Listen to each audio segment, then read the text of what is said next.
Imagine standing in the center of the Roman Senate, surrounded by the most dangerous men on earth, and refusing to bow. This was Cato. He commanded no massive legions, and he never sought to become emperor. His influence came from a source his rivals found terrifying: an unyielding public commitment to his own moral code. He lived through the dying days of the Roman Republic, an era devoured by dictators. Cato believed the Republic's laws were the only thing separating civilization from chaos, and he treated them as something worth dying for. In an age of total corruption, a man who cannot be bought becomes a dangerous anomaly, a stumbling block that the rising tyrants simply cannot ignore. Born in 95 BC, he carried the heaviest name in Rome. His great-grandfather was Cato the Elder, the legendary traditionalist who famously ended every speech demanding the total destruction of Carthage. The younger Cato inherited that legendary stubbornness. Orphaned at a young age, he was raised in an environment that prized gravity and ancient Roman duty above all else. He channeled that intensity into a radical practice of Stoic philosophy. He walked barefoot in winter, wore the roughest, simplest clothes, treating his comfort as training. Stoicism taught Cato that external things, wealth, status, and even life itself, were indifferents. They held no value. The only thing that mattered was virtue: justice, wisdom, and courage. By treating his own survival as an indifferent, Cato became immune to the standard political playbook. It is impossible to bribe a man who despises luxury, and very difficult to threaten a man who has already accepted his own death. When Cato entered the political arena of the Roman Forum, he arrived as a strict reformer. He immediately began auditing the treasury and prosecuting officials who had turned the state's finances into their personal bank accounts. His strategy relies on an absolute refusal to compromise. Whether facing wealthy tax farmers or powerful generals, Cato's answer was a predictable, exhausting no. He weaponized the rules of the Senate to block any legislation he deemed corrupt. He became a master of the filibuster, standing at the rostrum and speaking for hours until the sun went down, physically preventing the Senate from holding a vote. His enemies called him an obstructionist, but to the Roman people, he was something else: the moral conscience of a city that had lost its way. In 60 BC, Caesar, Pompey, and Crassus formed a secret alliance to divide Rome's power. Cato recognized this triumvirate as an existential threat. Their combined wealth and armies would reduce the Senate to a rubber stamp. His primary opponent was Julius Caesar, an ambitious politician then serving as consul, who was determined to pass land reform laws to reward his veteran soldiers. Cato confronted Caesar directly on the Senate floor. He filibustered the land bills with such intensity that Caesar eventually ordered his guards to drag Cato to prison, a move that only solidified Cato's reputation as a defender of liberty. By refusing to bend, Cato forced the triumvirs to use violence to pass their laws.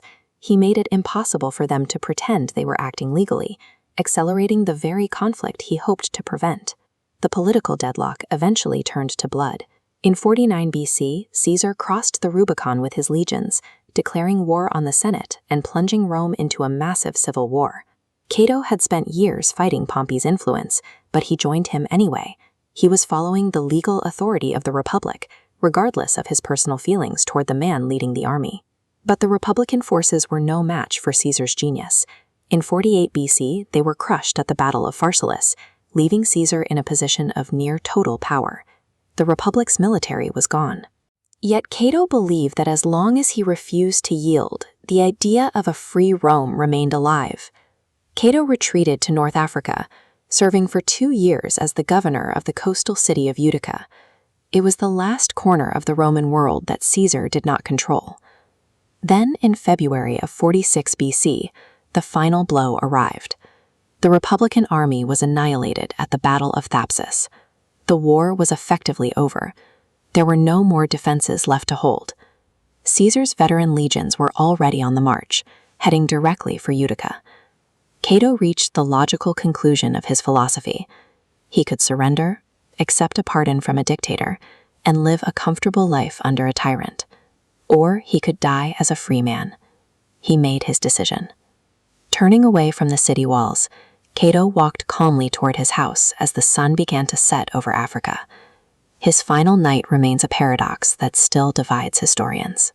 Marcus Porcius Cato, known as Cato the Younger, was a man built from the rigid traditions of his ancestors. As the great-grandson of Cato the Elder, he was the unyielding defender of the Roman Republic and a constant obstacle to Julius Caesar's ambition. By the spring of 46 BC, the political order Cato fought to preserve had collapsed. His ally Pompey the Great was dead. The Republican forces had been crushed at the Battle of Pharsalus, and the final resistance had been wiped out at the Battle of Thapsus. Cornered in the city of Utica, Cato watched as Caesar's legions marched steadily toward his position. With no armies left to command, the Roman Republic effectively ceased to exist. This left Cato with a final choice. When a war is lost and the victor offers survival in exchange for submission, how does a man of uncompromising virtue respond? On the evening of April 12, 46 BC, Cato gathered his son and close friends for a final dinner in his Utica villa. His companions found him unexpectedly cheerful.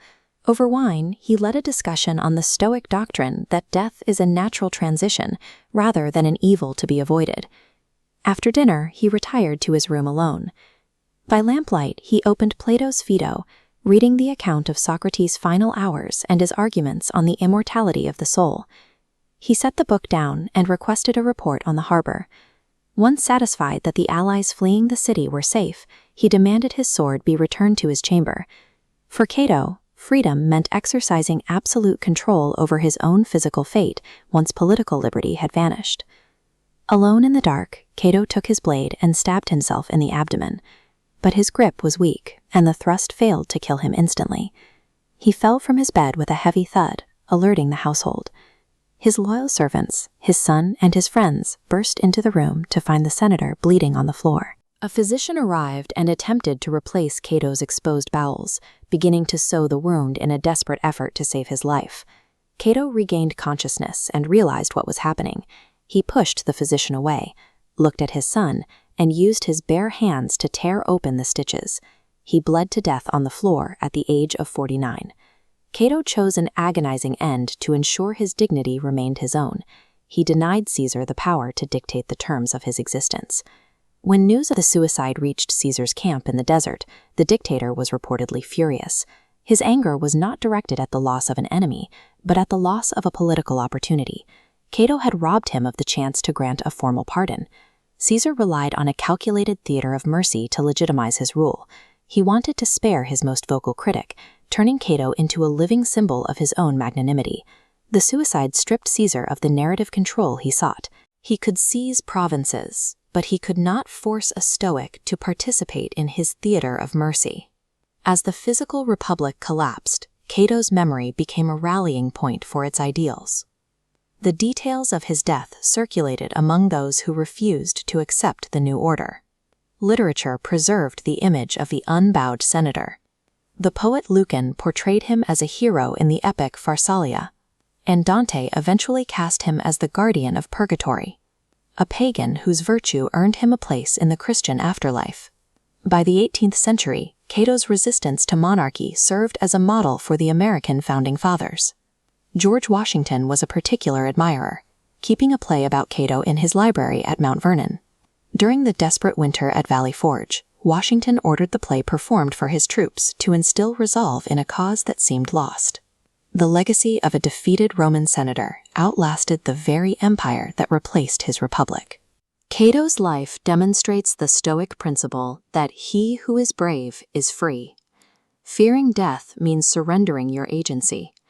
For the Stoics, suicide was acceptable when virtuous living became impossible. He saw death as the only way to avoid betraying his principles. He chose integrity over popularity. In his lifetime, he was often mocked as a fanatic or an impractical dreamer, yet history remembers him as the singular man who would not bend. His principles carried a very heavy price. His death did not prevent Caesar from becoming dictator for life, and the Republic eventually became an empire. Cato was flawed. He was often rigid, occasionally cruel, and politically uncompromising to the point of disaster. Yet in an age where every other senator bowed, Cato stood straight. He prioritized honor over power and freedom over life itself. His final sentiment, drawn from the Odyssey, speaks to his sense of duty.